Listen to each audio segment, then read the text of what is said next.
बलूचिस्तान के हिंगोल नदी के तट पर बिखरे हुए शमशान में एक अघोरी तपस्या में लीन था। कब्रें पुरानी थी और कुछ को तो जानवरों ने उधेड़ भी दिया था। उन खंडित कब्रों में से निकले मानवीय हड्डियां और कंकाल जहां तहां बिखरे पड़े हुए थे। कभी आबादी से गुलजार रहने वाला वह प्रदेश एकदम सुनसान और वीरान पड़ा था। केवल उस वीरान में गूंज रही थी तो उस अघोरी के मन से भरी हुई हुंकार। वह अघोरी कोई और नहीं बल्कि परम पूज्य बाबा कीनाराम जी थे। इनका बलिष्ठ शरीर, यात्रा से पुष्ट हुई जांघें और गठा हुआ चौड़ा सीना, उलझी हुई जटाएं, अधखुली लाल आंखें और ललाट पर दीप दीप करता हुआ तपस्या का तेज। ऐसा लग रहा था मानो स्वयं भगवान शिव शरीर पर भभूति लपेटे हुए धूनी रमाए बैठे हैं। अघोरी की तपस्या अनवरत ही चलती जा रही थी और उस बेजान प्रदेश का सन्नाटा भी भयावह रूप से गहराता चला जा रहा था। तभी अचानक उस सुनसान में एक 10 वर्ष का बालक प्रकट हुआ। वह कहाँ से आया कोई नहीं जानता, लेकिन उसने अघोरी के आसपास की जगह को साफ किया और अपने साथ लाए पानी के बर्तन से पानी का छिड़काव करने लगा। कुछ ही क्षणों में वहाँ पर साफ सुथरी जगह बना दी गई और फिर उस उजाड़ में एक अपूर्व सुंदरी के पायलों की झंकार अघोरी के मंत्रों पर ताल देने लगी। भभूत के गंध से मतवाली हुई हवा में ताजे और स्वादिष्ट भोजन की सुगंधित हवा बिखरने लगी। सुंदरी अपने हाथों में पकवानों से भरी थाल लिए अघोरी के आसन के सामने जा पहुंची। वह छोटा बच्चा सुंदरी को प्रणाम करके एक किनारे पर खड़ा हो गया। चारों तरफ शांति थी। उस शांति में अघोरी की गूंज मंत्र थे और थी उस सुंदरी की प्रतीक्षा की कब अघोरी अपनी समाधि से बाहर आए। तो कौन थी वह सुंदरी और उस छोटे से बालक का रहस्य क्या था? कैसे बाबा कीनाराम जी ने तांत्रिकों की देवी को पाकिस्तान से बनारस स्थानांतरित किया और महाअघोरी बाबा कीनाराम जी का पूरा जीवन चरित्र कैसा था? आइए इस वीडियो में हम विस्तार पूर्वक जानते हैं। बस आपसे इतना ही अनुरोध है कि आप इस वीडियो को अंत तक देखें, वीडियो को लाइक कर दें और इसे अधिक से अधिक लोगों तक पहुंचाने के लिए शेयर जरूर करें। अब आइए इस रोचक और रहस्यमय कहानी को प्रारंभ करते हैं। अघोर संप्रदाय के अनन्य आचार्य संत कीनाराम जी का जन्म सन 1601 ईस्वी में चंदौली जिले के रामगढ़ गांव में हुआ था। उनके पिता का नाम अकबर सिंह और माता का नाम मनसा देवी था। वह एक रघुवंशी क्षत्रिय थे। जब उनका जन्म हुआ तो आश्चर्यजनक रूप से उन्होंने रोया नहीं, यानी कि वो ऐसे ही 3 दिन बिना रोए व्यतीत हो गए। ना वे दूध पिया करते थे, ना ही रोते थे अथवा कोई क्रिया करते। बच्चे की ऐसी अवस्था देखकर माता पिता बड़े ही चिंतित थे कि कोई उपाय काम भी नहीं कर रहा था। कहते हैं कि तीसरे दिन साधु अकबर सिंह जी के द्वार पर पहुंचे और उन्होंने नवजात शिशु को देखने की इच्छा अकबर सिंह से की। अब तक सभी प्रयास करके हार चुके थे अकबर सिंह। अब उनके सामने कोई चारा नहीं था। जब उनके दरवाजे पर 3 अजनबी साधु आए तो उन्हें उम्मीद की एक किरण दिखी। उन्हें लगा कि यह कोई चमत्कार है या कुछ भला कर सकते हैं और अकबर सिंह ने उस नवजात शिशु को उन तीनों अजनबी साधुओं के हाथों में रख दिया।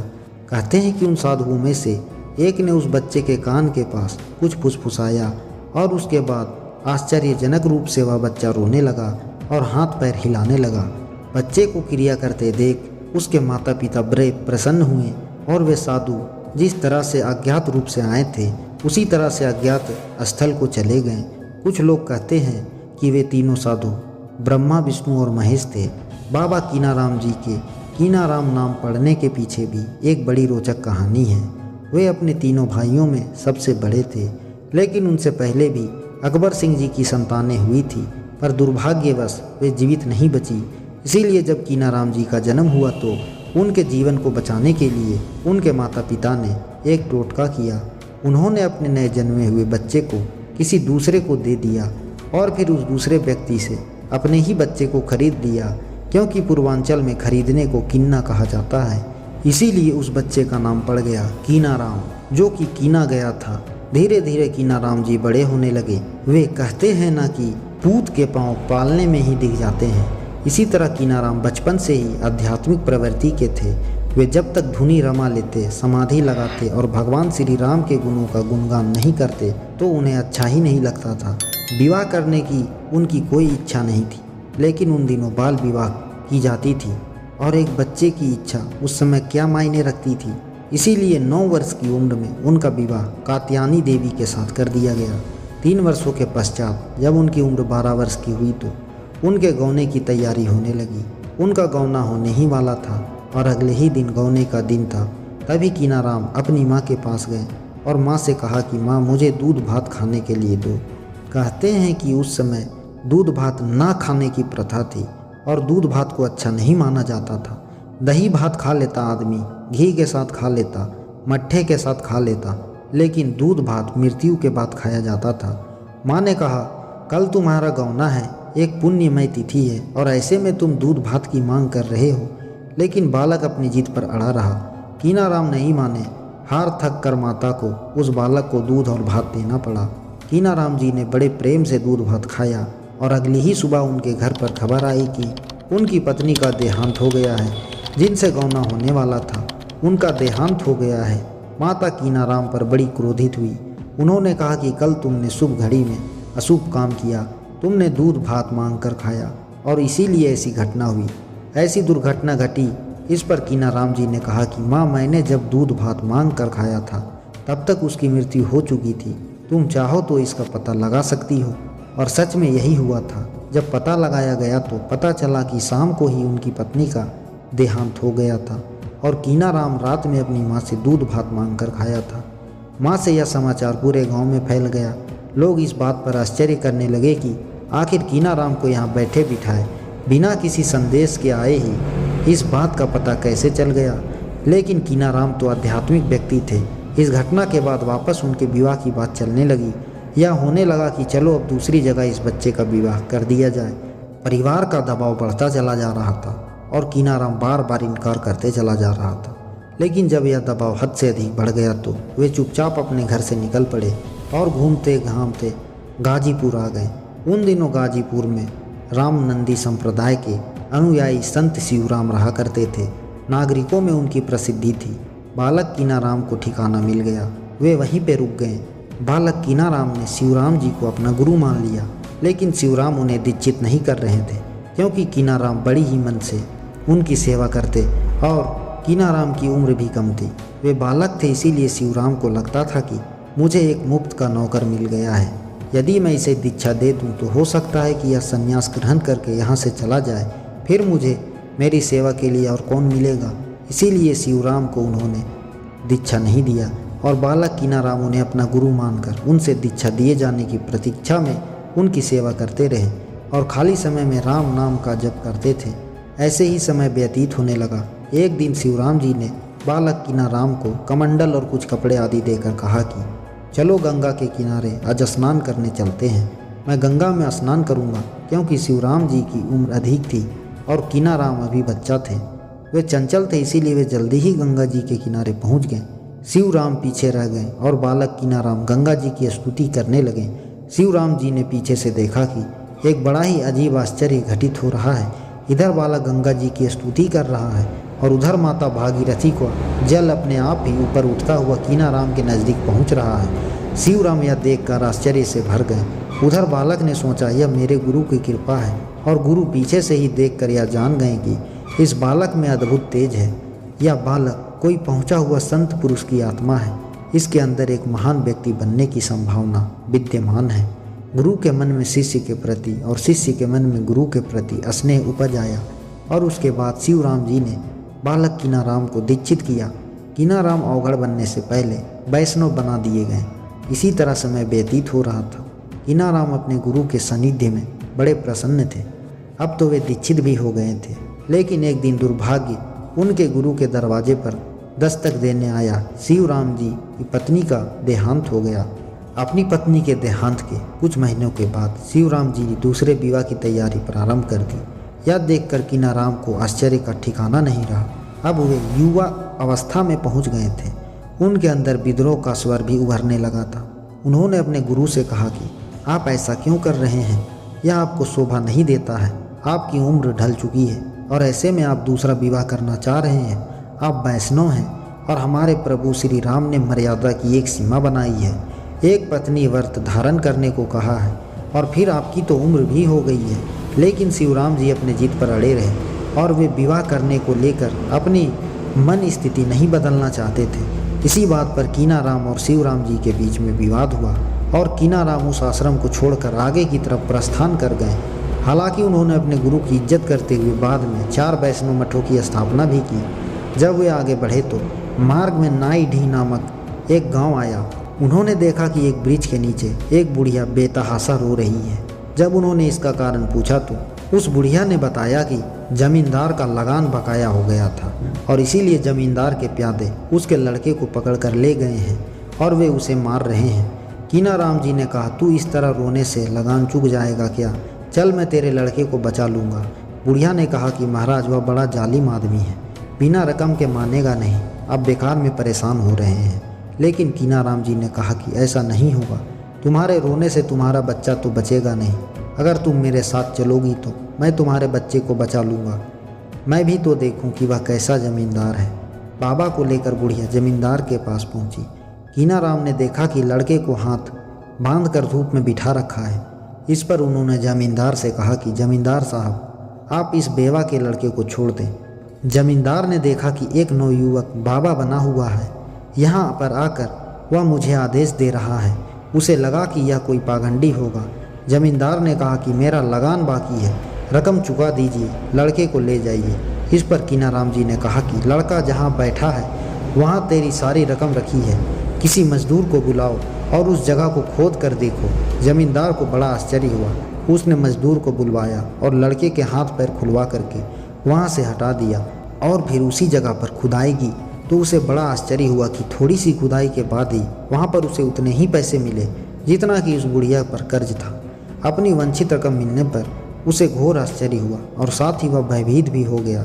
वह आकर युवक बाबा कीनाराम के पैरों में गिर पड़ा और बोला कि इस बुढ़िया के पूरे जीवन का लगान मैं माफ़ करता हूँ। कीनाराम जी ने कहा, लो माता जी, अपने लड़के को संभालो, अब तो तुम्हारा सारा लगान चुकता हो गया। इस चमत्कार को देखकर बुढ़िया भी स्तंभित हो गई। वापस आते समय भाव विवल होकर बोली, बाबा जी, अब से मेरा लड़का आपकी सेवा में लगा रहेगा।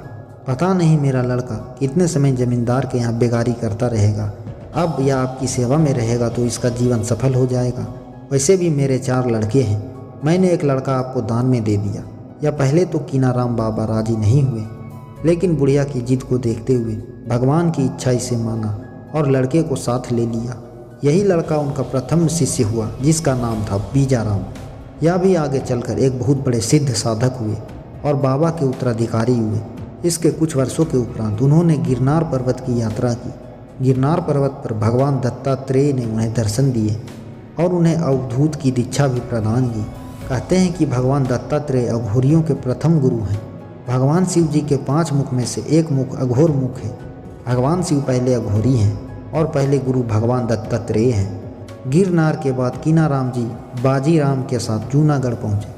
वहाँ भिक्षा मांगने के अपराध में उस समय के नवाब के आदमियों ने बीजाराम को जेल में बंद कर दिया तथा वहाँ रखे 981 चक्की को बंदी साधु संत चला रहे थे। एक चक्की बीजाराम को भी चलाने को दे दिया गया।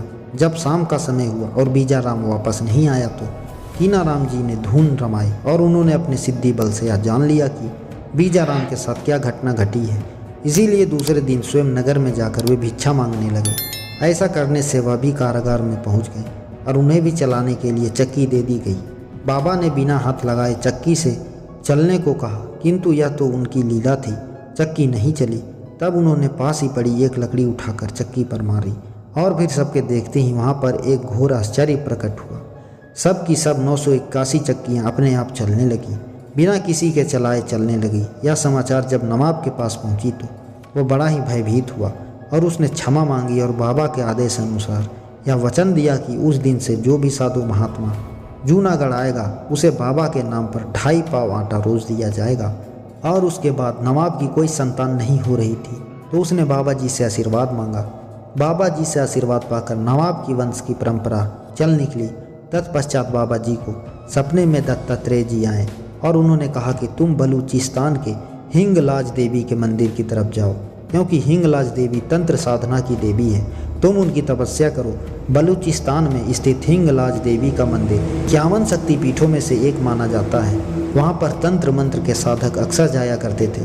जब बाबा कीनाराम जी वहाँ पर पहुँचे तो उस समय तक वहाँ का इलाका मुसलमानों के कब्जे में आ चुका था, बल्कि यह कहें कि उसमें लगभग 500 वर्ष पहले से ही वह इलाका मुसलमानों के कब्जों में आ गया था और इसीलिए वहाँ पर अब साधना के लिए उपयुक्त माहौल नहीं मिल पाता था।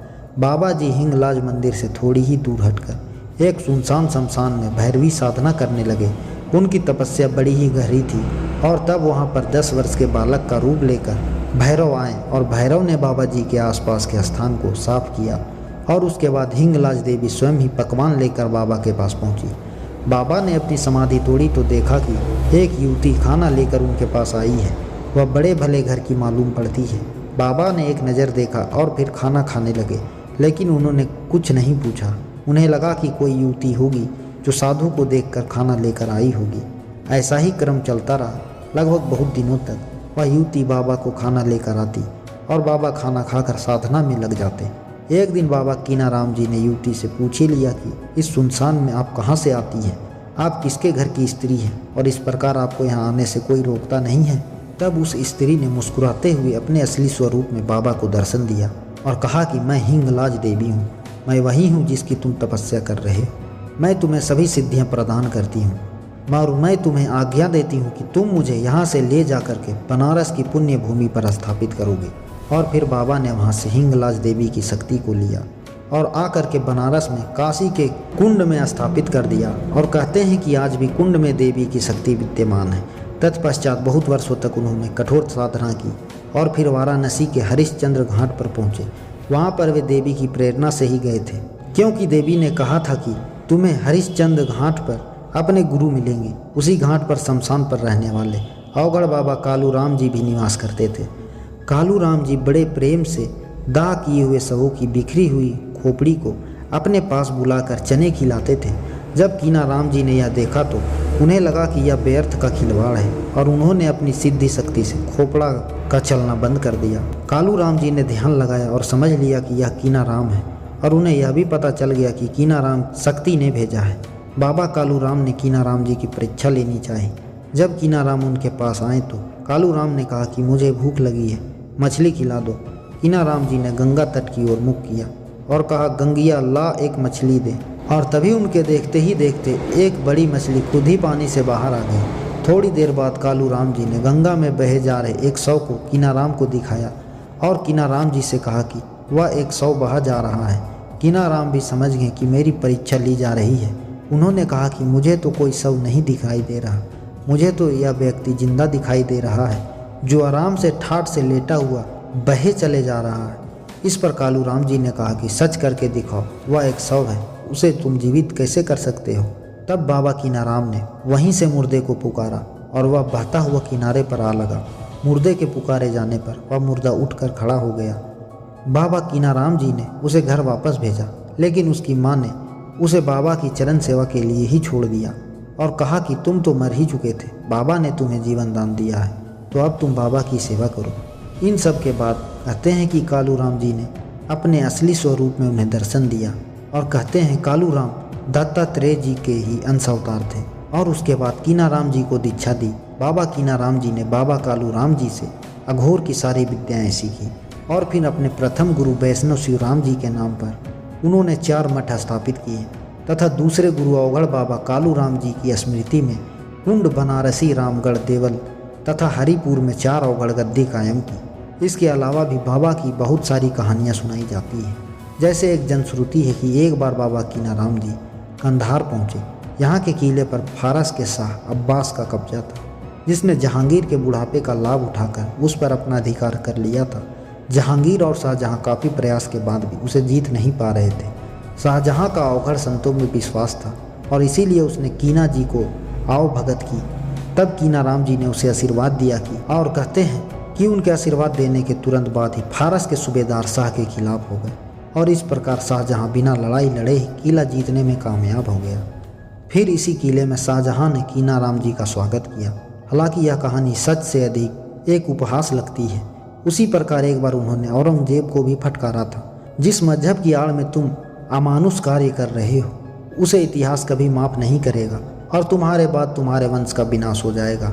और कहते हैं कि इसीलिए औरंगजेब के बाद ही मुग़ल साम्राज्य का विघटन पूरी तरह से प्रारंभ हुआ और मुग़ल साम्राज्य खोखला हो गया। इसी प्रकार एक कथा और है कि एक बार काशी नरेश अपने अहंकार से भर गए थे। वे बाबा कीनाराम जी की अवहेलना करते हुए अपनी सवारी पर उनके सामने से गुजरे और उन्हें प्रणाम नहीं किया।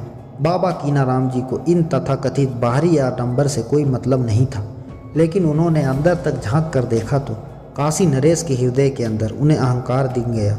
उन्होंने काशी नरेश के अहंकार को तोड़ने का मन बनाया और जिस दीवार पर बैठे हुए थे उस दीवार से कहा कि दीवार आगे बढ़, और काशी नरेश की सवारी के आगे वो दीवार पर बैठे हुए निकल गए। काशी नरेश ने देखा कि मैं तो एक राजा हूँ और मैं इन जीवित लोगों के सहारे चल रहा हूँ और यहाँ पर एक साधु, एक बाबा इस निर्जीव दीवार को ही चलाए जा रहा है। कितनी अद्भुत शक्ति होगी इनमें। और फिर काशी नरेश बाबा कीनाराम जी के महत्व को समझ गए और उनके चरणों में गिर पड़े। कीनाराम जी का महाप्रयाण भी एक अद्भुत घटना है। 21 सितंबर 1771 ईस्वी को उन्होंने काशी के अपने शिष्यों, विद्वानों तथा वेद पठियोर वीर क्षत्रियों को बुलाया और कहा कि आप सब मेरे पार्थिव शरीर को हिंगलाज देवी के यंत्र के समीप पूर्व विमुख स्थापित करें। जो समय समय पर मेरे पार्थिव शरीर के सन्निकट हिंगलाज देवी के यंत्र की प्रति प्रार्थना करेगा वह फलीभूत हो जाएगा। उसकी प्रार्थना फलीभूत होगी। यह हिंगलाज देवी का वही मंदिर था जो उन्होंने पाकिस्तान से लाकर वाराणसी के कुंड में स्थापित किया था। इसके उपरांत उन्होंने सबके सामने हुक्का पिया। तभी आकाश में बिजली जैसी कोई चीज़ चमकी, जोर की गर्जना हुई जैसे भूचाल आ गया हो। इसी के साथ इनके उधर्व रुद्र से यानी कि कपाल के ऊपर से तेजों में प्रकाश निकला और देखते ही देखते ब्रह्मांड में विलीन हो गया। वहाँ पर उपस्थित सारे लोग रोने लगे और बिलखने लगे। तभी आकाश को चीरती हुई आवाज़ आई, व्याकुल ना हो, मैं कुंड स्थित हिंगलाज देवी के यंत्र की परिधि में चिताओं की लकड़ी से जलती हुई इस अखंड धुनी के निकट सदैव रूप से निवास करूंगा। काशी का यह कुंड अघोर साधना का एक केंद्र बिंदु आज भी है। यहाँ अनेक अवगढ़ साधकों ने साधना की और देश की समस्याओं के समाधान में महत्वपूर्ण भूमिका निभाई। रामावतार यानी कि प्रभु श्री राम की उपासना करना इनका वैशिष्ट्य है। यह तीर्थों को भी मानते हैं और अवघड़ भी कहलाते हैं। बाबा कीनाराम जी के जन्म स्थान पर प्रत्येक वर्ष आज भी मेला लगता है और कई बार तो उत्तर प्रदेश के वर्तमान मुख्यमंत्री योगी आदित्यनाथ भी उस मेले में जा चुके हैं, उस मेले का शुभारंभ कर चुके हैं। तो मित्रों, यह थी हमारी आज की कहानी जो बाबा कीनाराम जी के जीवन पर आधारित थी। उम्मीद है आपको यह कहानी पसंद आई होगी। अगर यह कहानी पसंद आई है तो इस वीडियो को लाइक कीजिए और अधिक से अधिक लोगों के साथ शेयर कीजिए तथा हमारे चैनल को सब्सक्राइब जरूर कर लीजिए। मिलते हैं अगले वीडियो में अगली कहानी के साथ। तब तक के लिए नमस्कार दोस्तों।